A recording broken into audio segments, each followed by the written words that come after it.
Today we are going to be discussing the famous Italian opera composer Gioachino Rossini.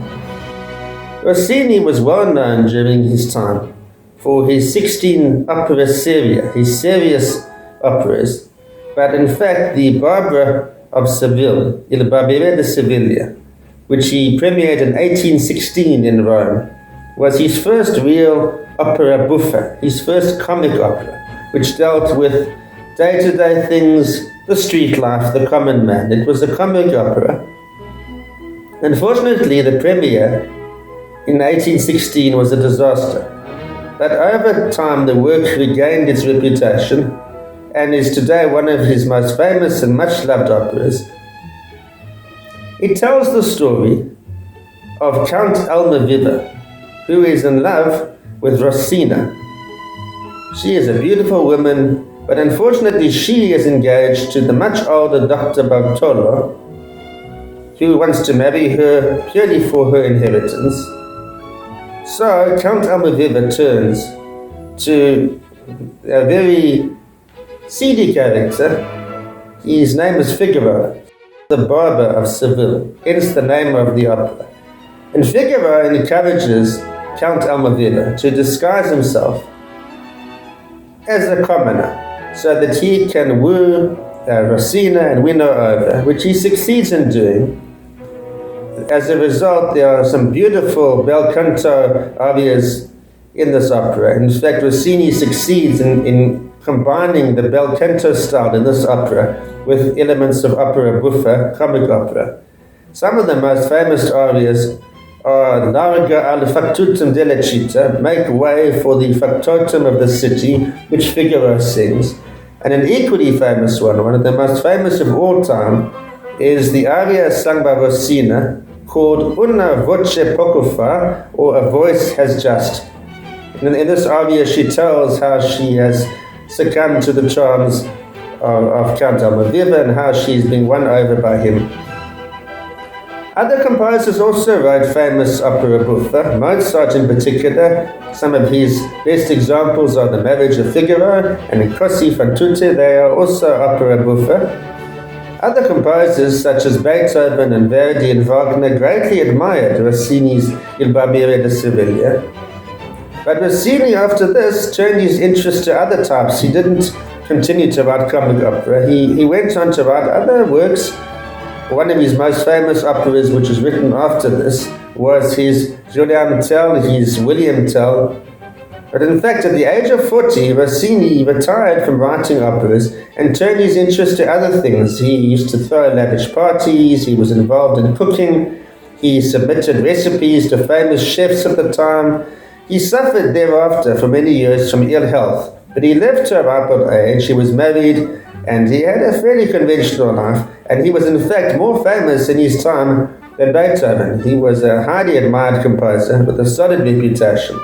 As we mentioned, his reputation at that time was in fact equally with regards to his serious operas as with regards to his comic operas. Today he is known primarily for his comic operas, his opera buffa, but nevertheless he had solidified a great reputation, and his final years were spent in trivial things.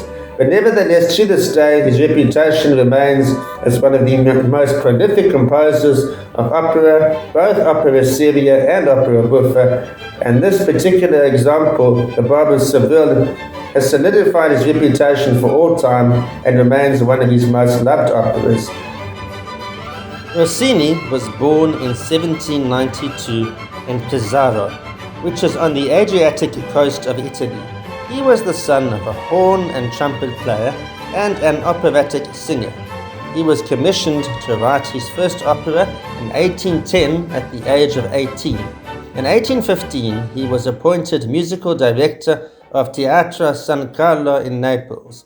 His popularity stemmed partially from the fact that he blended aspects of opera buffa and opera seria in both his comic and his serious operas. He also established new conventions for Italian opera. In his operas, the most important element is the voice, more than the story, the orchestra, the costumes, or the scenery. We mentioned Rossini's use of bel canto style earlier. This entails an element of elegance in the singing with effortless technique, a beautiful tone and flexibility. The word literally means beautiful singing. We mentioned one of the most famous arias from Il Barbiere di Siviglia, Una voce poco fa. Let us listen to this work and appreciate Rossini's use of contrasting styles. Firstly, the orchestral introduction presents ideas that would appear later. The first part of Rossini's Cantabile, in which she narrates being serenaded by and falling in love with Lindor, is broken down into smaller phrases and punctuated by orchestral chords, a style appropriate to narration. When she swears to outwit her guardian, the style changes to a comic story. This is preceded and followed by elaborate embellishments as she vows to marry Lindor. She then sings a lyrical melody in which she tries to show her docile side. This is contrasted against a more florid passage with vocal leaps which reveals her true nature as a trickster. Rossini uses this style to show the different sides to Rosina's character. This was one of Rossini's great strengths, his ability to combine a bel canto melody with comic elements. Perhaps one could also say that he had great flexibility as a person, taking on many different personas himself. He certainly left behind an operatic legacy which has stood the test of time.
Sono obbediente, mi ascolto